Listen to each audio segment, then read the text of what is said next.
Hello friends, मैं शंकर स्वागत करता हूं आपके अपने यूट्यूब चैनल शंकर एजुकेशन अड्डा में।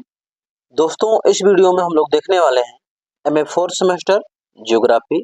आपका फर्स्ट पेपर है जिसको आप बोलते हैं एग्रीकल्चर ज्योग्राफी यानी कृषि भूगोल। और यह जरूरी नहीं है कि आप जिस यूनिवर्सिटी में पढ़ रहे हैं वहां पर कृषि भूगोल को फोर्थ सेमेस्टर में ही रखा गया, ठीक है ना। आप चाहे एमए कर रहे हैं, चाहे बीए कर रहे हैं, कोई भी सेमेस्टर में एमए बीए के, अगर आपके सिलेबस में कृषि भूगोल है तो आपके लिए वीडियो काफी ज्यादा कारगर है।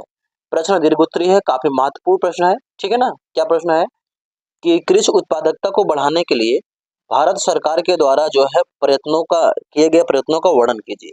या फिर ऐसे पूछा जा सकता है कि कृषि उत्पादकता को बढ़ाने के लिए भारत सरकार के द्वारा कौन कौन से प्रयत्न किए गए हैं, ठीक है ना।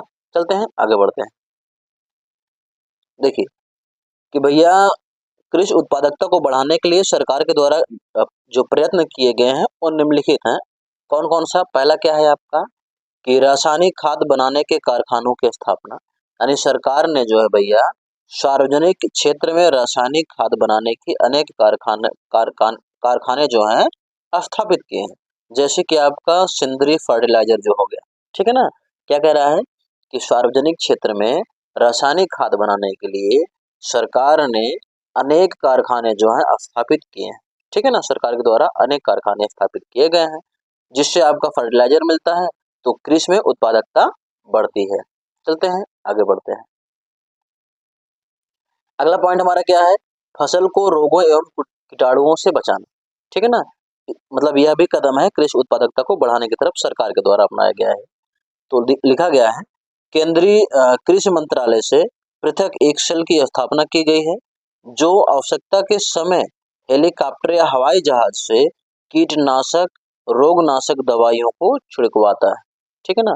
यानी भैया केंद्रीय कृषि मंत्रालय से अलग एक सेल की स्थापना की गई है जो कि समय समय पर जरूरत पड़ने पर हेलीकॉप्टर या हवाई जहाज से जो है कीटनाशक और रोगनाशक दवाइयों को छिड़काता रहता है, जिससे भैया जो फसल है किसानों की वो बर्बाद ना हो सके, ठीक है ना। इससे भी क्या होता है? कृषि की उत्पादकता बढ़ती है। चलो अगला पॉइंट देख लेते हैं। अगला पॉइंट क्या है? जोतों की सीमा का निर्धारण करना, यानी जो खेतों का जोत है, ठीक है ना, उसकी सीमा का निर्धारण करना। ये भी एक कदम है उत्पादकता को बढ़ाने के लिए, कृषि उत्पादकता को बढ़ाने के लिए। लिखा गया है जोतों के अधिकांश छोटे होने से ना रोकने के लिए संभावित कानून में परिवर्तन किए गए हैं। उच्चतम व न्यूनतम सीमाएं निर्धारित कर दी गई हैं। पहले क्या होता था, किसानों के छोटे छोटे जो है खेत होते थे, तो उनको मतलब ज्यादा छोटा होने से रोकने के लिए क्या किया गया है, तमाम प्रकार के कानून बनाए गए हैं, कानून में परिवर्तन किया गया है और उच्चतम सीमा और न्यूनतम सीमाएं भी निर्धारित कर दी गई है जोतों को, ठीक है ना। चलते हैं आगे बढ़ते हैं। आगे बढ़ने से पहले मैं आपसे गुजारिश करूंगा, यदि आप हमारे चैनल पर नए हैं तो चैनल को सब्सक्राइब कर लें और वीडियो को लाइक करना मत भूलें। और इस वीडियो को ज़्यादा से ज़्यादा शेयर करिए, क्योंकि पढ़ेगा इंडिया तभी तो बढ़ेगा इंडिया। जिस भी लोगों को ज़रूरत है उस तक यह वीडियो आप लोग पहुँचाइए, ठीक है। चलो अगला क्या है आपका? अगला क्या है? ग्रामीण बैंकिंग सुविधाओं का विस्तार। क्या है? ग्रामीण बैंकिंग सुविधाओं का विस्तार। देखिए लिखा गया है कि ग्रामीण साख सुविधाओं में वृद्धि करने के लिए बैंकों को ग्रामीण शाखाएं खोलने के लिए सरकार ने विवश किया है। कहने का मतलब पहले जो ग्रामीण क्षेत्रों में साख सुविधा यानी ऋण की सुविधा जो होती थी नहीं मिलती थी, इसके लिए क्या किया, बैंकों को जो है बैंकों पर दबाव डाला गया कि ग्रामीण शाखाएं खोली जाएं जिससे जो कृषक हैं, जो ग्रामीण कृषक हैं, उनको भी ऋण मिल सके, आसानी से वो कृषि उत्पादकता में बढ़ोतरी कर सके जिसके थ्रू, ठीक है ना। चलते हैं आगे बढ़ते हैं। अगला पॉइंट आपका क्या है? कृषि अनुसंधान एवं विकास। भैया कृषि अनुसंधान एवं विकास हेतु कई विश्वविद्यालय जो है खोले गए हैं, ठीक है ना। आगे क्या है आपका? कृषि विज्ञान केंद्र, भारतीय कृषि अनुसंधान परिषद 261 कृषि केंद्रों की स्थापना के माध्यम से प्रसार शिक्षा कार्यक्रम दायित्व निभाती है, ठीक है ना। कहने का मतलब यह है जो भारतीय कृषि अनुसंधान परिषद है, इसने 261 कृषि केंद्रों की स्थापना की, व्यवस्था की। उसके माध्यम से जो आपका कृषि शिक्षा है उसके प्रसार को काफी ज्यादा बढ़ा रही है, ठीक है ना।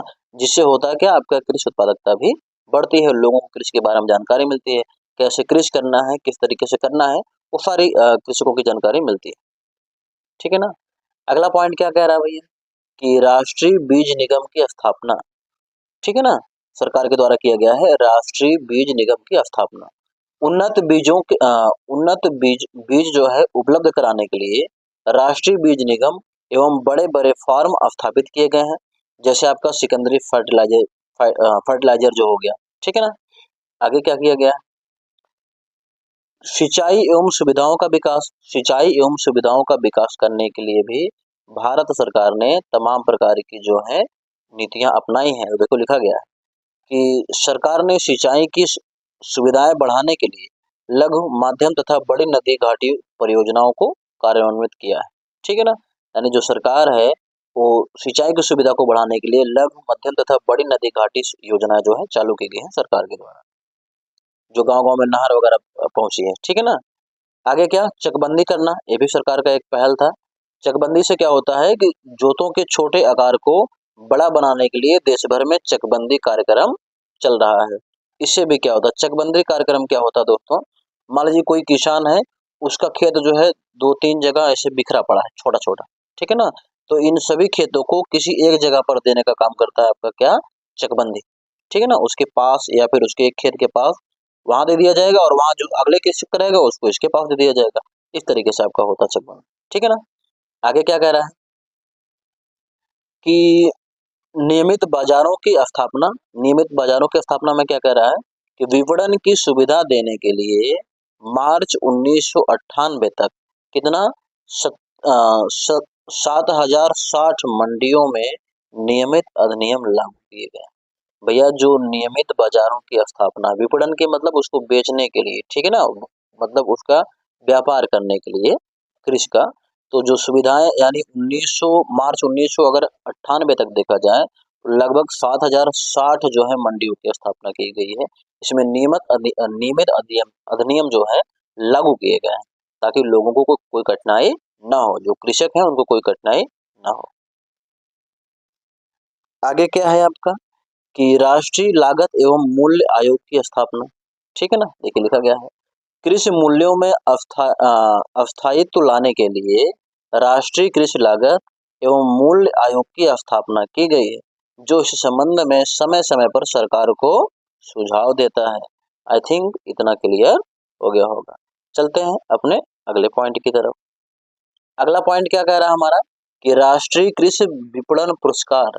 भैया कृषि विपणन के क्षेत्र में उत्कृष्ट कार्य निष्पादन करने के लिए, ठीक है ना, ग्रामीण क्षेत्र और रोजगार मंत्रालय ने वार्षिक पुरस्कार शुरू किए हैं, ठीक है ना।